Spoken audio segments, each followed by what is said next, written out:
Continuamos hoy, amigo oyente, nuestro viaje por la primera epístola universal del apóstol Pedro, y llegamos al capítulo 2, versículo 5. Y en esta sección estamos hablando en cuanto al Señor Jesucristo como una roca, la roca sobre la cual se construye, se edifica la iglesia. El Señor Jesucristo le dijo a Simón Pedro: por tu confesión, tú eres nada más que una pequeña piedra, pero sobre esta roca, es decir, no sobre la confesión de Pedro, sino sobre sí mismo, sobre el Señor Jesucristo, Él es la piedra angular, edificaré mi iglesia. Simón Pedro comprendió eso de esa manera. Él dice en el versículo 5, como vimos en nuestro programa anterior: vosotros también, como piedras vivas, sed edificados como casa espiritual y sacerdocio santo, para ofrecer sacrificios espirituales aceptables a Dios por medio de Jesucristo. Vosotros también como piedras vivas, dice Pedro. Cuando usted nace de nuevo, es un hijo de Dios, y su piedra es colocada en este edificio de Dios. Y de eso nos habla el apóstol Pablo en su epístola a los Efesios capítulo 2, versículos 20 al 22, donde dice: edificados sobre el fundamento de los apóstoles y profetas, siendo la principal piedra del ángulo Jesucristo mismo, en quien todo el edificio, bien coordinado, va creciendo para ser un templo santo en el Señor, en quien vosotros también sois juntamente edificados para morada de Dios en el Espíritu. Así es que lo que está sucediendo hoy es que Dios está edificando un templo. Es un templo vivo. Él dice que aquellos de nosotros que somos pecadores y que hemos ido a Él, y como lo expresa allá en el Evangelio según San Mateo, si caemos sobre esa roca, entonces vamos a ser salvos. Pero si esa roca cae sobre nosotros, entonces nos hace polvo prácticamente. Ahora, cuando usted cae sobre Él, es cuando usted se acerca a Él en sus pecados, tal cual es, aceptándole a Él como Salvador personal. Entonces usted es colocado sobre ese fundamento. El apóstol Pablo nos dice que no hay otro fundamento, pero uno puede edificar sobre este fundamento, por supuesto. Ese fundamento está allí, y nosotros llegamos a ser piedras vivas sobre ese fundamento. Ahora, en el versículo 6 de este capítulo 2 de la primera epístola del apóstol Pedro leemos: por lo cual también contiene la Escritura: he aquí pongo en Sión la principal piedra del ángulo, escogida, preciosa, y el que creyere en él no será avergonzado. Esta es una cita tomada del capítulo 28 del libro de Isaías, versículo 16. Tal vez sería bueno que leyéramos lo que dice este versículo allá en Isaías. Dice: por tanto, Jehová el Señor dice así: he aquí que yo he puesto en Sión por fundamento una piedra, piedra probada, angular, preciosa, de cimiento estable. El que creyere, no se apresure. Esa piedra angular es increíble. Creemos que se menciona y presenta de una manera muy clara en la palabra de Dios.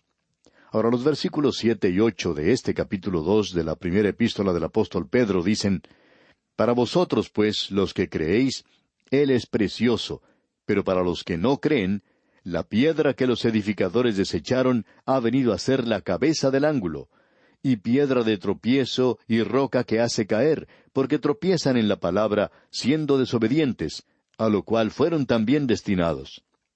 Ahora, este es un pasaje de las Escrituras de suma importancia, y Él nos presenta de una manera muy clara que Cristo o es la piedra sobre la cual podemos caminar, o es una piedra en la cual podemos tropezar. Él es presentado así en la palabra de Dios. Él llega a ser una piedra de tropiezo para el hombre. Lo que estamos tratando de decir, amigo oyente, es lo siguiente: la tragedia de nuestra hora es que nosotros celebramos el nacimiento de un pequeño bebé y que en realidad rechazamos el propósito de ese bebé, que ha venido a este mundo a morir en la cruz para que usted y yo podamos ser salvos. Ahora, existe una tradición en cuanto a este pasaje de las Escrituras, y en realidad uno lo puede encontrar en el libro de los Salmos, Salmo 118, versículo 22, donde leemos: la piedra que desecharon los edificadores ha venido a ser cabeza del ángulo. Y hay una tradición, decíamos, que dice que cuando se estaba construyendo el templo en Jerusalén por parte de Hiram, el rey de Tiro, sus hombres estaban cortando las piedras que se utilizaban y luego las enviaban a Jerusalén. Cierto día llegó una piedra muy hermosa, pero no la pudieron colocar en un lugar. Así es que los que estaban edificando la pusieron a un lado. Luego siguieron llegando otras piedras, y éstas sí podían usarse bien en su lugar, Y usted recuerda que la construcción se llevó a cabo sin el uso de un martillo. Todas estas piedras calzaban muy bien en su lugar, y cuando todo llegó a construirse, se envió el mensaje de envíennos la piedra del ángulo. Ellos tenían un lugar para esa piedra, pero no tenían la piedra. Y mientras tanto, esa piedra que no podía ser colocada en ningún lugar, había sido colocada y empujada a una barranca. Se olvidaron en cuanto a ella. Y entonces los que estaban preparando las piedras dijeron, bueno, nosotros ya les enviamos esa piedra hace mucho tiempo ya. Entonces los constructores pensaron, bueno, esa tiene que ser entonces la piedra que echamos al barranco. Y así tuvieron que ir a buscarla, y con mucho trabajo pudieron rescatar esa piedra y llevarla de nuevo a la cumbre donde se estaba llevando a cabo la construcción. Y esa piedra calzó muy bien en su lugar. Y aparentemente sobre esa tradición se presenta este pasaje de las Escrituras. La piedra que desecharon los edificadores ha venido a ser cabeza del ángulo. Y por cierto que es un cuadro de la venida de Cristo a este mundo. Él no sólo fue rechazado por su propia gente, ya que dice, a lo suyo vino y los suyos no le recibieron, sino que sigue siendo rechazado hoy. Usted y yo, amigo oyente, vivimos en un mundo que está rechazando a Cristo. No sé en cuanto a su familia, amigo oyente, pero en nuestra familia se celebra la Navidad. Sin embargo, hemos rechazado a Cristo, y para mí eso es algo muy hipócrita, el rechazarle y aún celebrar el nacimiento de esa persona una vez por año. Bueno, amigo oyente, Él puede ser una cosa u otra para usted. O es una piedra sobre la cual puede caminar, o es una piedra de tropiezo para usted. Entramos ahora a un pasaje de las Escrituras hermoso, que comienza aquí con el versículo 9 del capítulo 2 de esta primera epístola del apóstol Pedro. Esto nos revela que un creyente tiene que vivir una vida que es en proporción a su posición en Cristo. Y mientras nosotros no lleguemos a vivir esa clase de vida, no estamos experimentando un vivir cristiano normal. Ahora él dice aquí varias cosas maravillosas en cuanto a nosotros, y estos dones son para usted hoy. Quisiéramos destacar el hecho de que Dios tiene estos dones para usted. Hay unos cuantos que se mencionan aquí. Escuche usted lo que dice el versículo 9. Mas vosotros sois linaje escogido, real sacerdocio, nación santa, pueblo adquirido por Dios, para que anunciéis las virtudes de aquel que os llamó de las tinieblas a su luz admirable. Ahora aquí se nos dice varias cosas. Primero, se habla de un linaje escogido. En segundo lugar, de un real sacerdocio. Tercero, de una nación santa. Y cuarto, de un pueblo adquirido por Dios. Observemos brevemente estos puntos, ya que creemos que son muy importantes para nosotros. Aquí dice en primer lugar que somos de un linaje escogido. En el Antiguo Testamento, Dios eligió a Israel como su pueblo, y en las Escrituras tenemos a dos grupos de personas elegidas.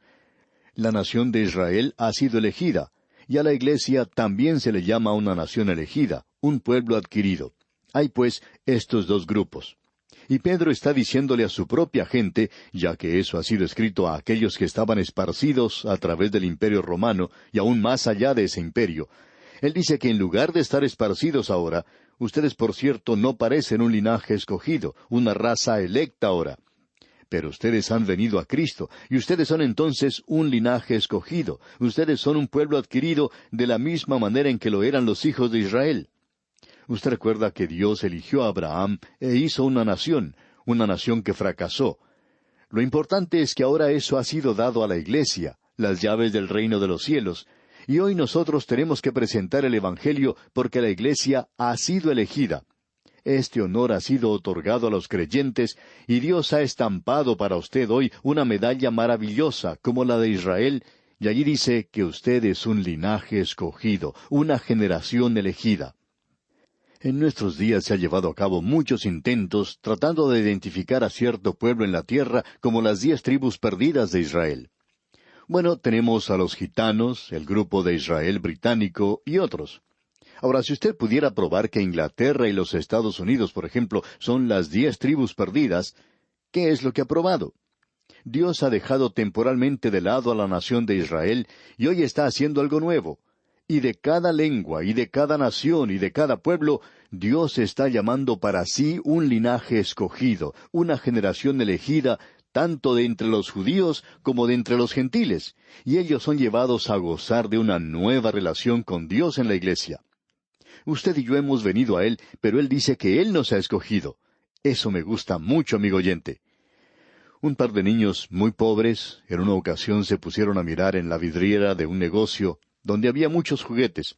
Ellos no podían comprar nada, pero jugaban un juego en el cual ellos decían, yo elijo esa muñeca, yo elijo ese juguete, yo elijo esto y yo elijo aquello. Y amigo oyente, yo no sé en cuanto a usted, pero yo elijo a Jesucristo. Y eso es lo que decimos hoy, y está muy bien. Pero lo más maravilloso de todo esto es que Jesucristo me eligió a mí y Él le eligió a usted también, amigo oyente. Creemos que una de las cosas más maravillosas que Él dijo en cuanto a sus apóstoles fue esto: no me elegisteis vosotros a mí, sino que yo os elegí a vosotros. Maravilloso, amigo oyente. Ahora no queremos mostrar falta de respeto, pero si usted fue elegido por Él, entonces Él es responsable. La responsabilidad es de Él. Yo pertenezco a Él. Yo debo aceptar lo que Él tiene planeado para mí. Y aquí en este versículo 9 del capítulo 2 de la primera epístola del apóstol Pedro leemos, mas vosotros sois linaje escogido, real sacerdocio, nación santa, pueblo adquirido por Dios, para que anunciéis las virtudes de aquel que os llamó de las tinieblas a su luz admirable. Para vosotros, pues, los que creéis, Él es precioso. ¡Cuán maravilloso es esto, amigo oyente! El tenerle a Él y saber que Él nos ha elegido. Ahora se nos dice aquí también que nosotros somos real sacerdocio. ¿Y qué es lo que quiere decir con esto de real sacerdocio? Bueno, en el Antiguo Testamento, Dios, en primer lugar, eligió a la nación de Israel para que fueran sacerdotes, pero ellos pecaron, y entonces Dios eligió una tribu de esa nación. Ahora, en ese templo no hay un sacerdocio hoy en la tierra reconocido por Dios, con excepción de uno. Hay un sacerdocio ahora y cada creyente es un sacerdote. Y por tanto, como sacerdotes, tenemos acceso a Dios. Simón Pedro me dice a mí que yo soy un miembro de un sacerdocio real. Yo soy un hijo del Rey. ¡Qué cosa más maravillosa es esta, amigo oyente! Pertenezco a Cristo. ¡Qué don más maravilloso es este! Nosotros tenemos acceso a Dios. Nosotros podemos entrar al lugar santísimo. Más adelante en esta epístola podemos leer que los ojos del Señor están sobre Él, y Él escucha sus oraciones. De una forma u otra, tenemos que esparcir la palabra de Dios, y esperamos que usted esté tomando parte en algún ministerio. Ahora, la tercera cosa que se menciona aquí es que nosotros somos nación santa. Israel nunca llegó a ser una nación santa en su conducta, y lo mismo puede decirse de la Iglesia. La Iglesia nunca ha sido santa en su conducta. Las faltas y fracasos de Israel es algo muy manifiesto. El fracaso de la Iglesia es espantoso también. Pero se nos dice que en nuestra relación con Él ha llegado a ser nuestra justicia, y Cristo es nuestra justicia. Y si usted tiene una posición delante de Dios, no es algo que se encuentra en usted mismo, sino que está en Cristo. Podemos estar completos en Él. Es maravilloso ser miembro de una nación nueva y santa. Ahora se habla aquí también de un pueblo adquirido por Dios. Esto es de suma importancia. Un pueblo adquirido y le pertenece a Dios. Pertenecemos a Él, y no solo es una nación en el mundo, sino un pueblo adquirido, es decir, un pueblo que le pertenece a Él. Nos parece que esto es algo que causa mucho temor en ciertas personas. Nosotros somos su propio pueblo, y es algo que le pertenece a Él. La obra de Cristo, amigo oyente, es una obra de redención. Él derramó su sangre, como ya hemos visto en esta epístola, y ahora Él tiene un pueblo para sí mismo. Él oró allá en el Evangelio según San Juan, capítulo 17, versículo 11, esa oración sacerdotal. Él dijo, usted recuerda, Padre Santo, a los que me has dado, guárdalos en tu nombre. Y también dijo que no echaría fuera a los que vinieran a Él. Dios llama a los suyos y le llama a usted, amigo oyente, hoy. ¡Qué maravilloso es esto! Él llama a cada raza y a cada nación. No interesa a qué raza pertenezca usted. Usted ha sido llamado a ser muy especial, un sacerdocio real que tiene acceso a Dios. Usted pertenece a una nueva nación y pertenece a esa gran compañía de creyentes de todas las naciones del mundo. Feliz es la nación cuyo Dios es el Señor. Somos su pueblo y las ovejas de su redil. Él santificó el pueblo con su sangre. Y esto, amigo oyente, es maravilloso. Ahora, en el versículo 10 de este capítulo 2 de la primera epístola del apóstol Pedro leemos: Vosotros que en otro tiempo no erais pueblo, pero que ahora sois pueblo de Dios, que en otro tiempo no habíais alcanzado misericordia, pero ahora habéis alcanzado misericordia. Hay un regalo, amigo oyente, que usted no se quiere perder hoy, y el título de ese regalo, el nombre escrito en la caja es Misericordia. Y es una caja bastante grande porque Dios es rico en misericordia. Si usted necesita misericordia hoy, amigo oyente, Él le puede dar abundantemente. Y luego en el versículo 11 leemos: Amados, yo os ruego como extranjeros y peregrinos que os abstengáis de los deseos carnales que batallan contra el alma. El Hijo de Dios tiene que publicar sus alabanzas. ¿En qué manera? No es necesario andar cantando cánticos todo el tiempo, pero usted demuestra sus alabanzas al no manifestar en sí mismo las obras o deseos carnales. Ya hemos visto esas obras de la carne, la malicia y la hipocresía. Nosotros lo manifestamos por nuestras actitudes y el conocimiento de la palabra de Dios.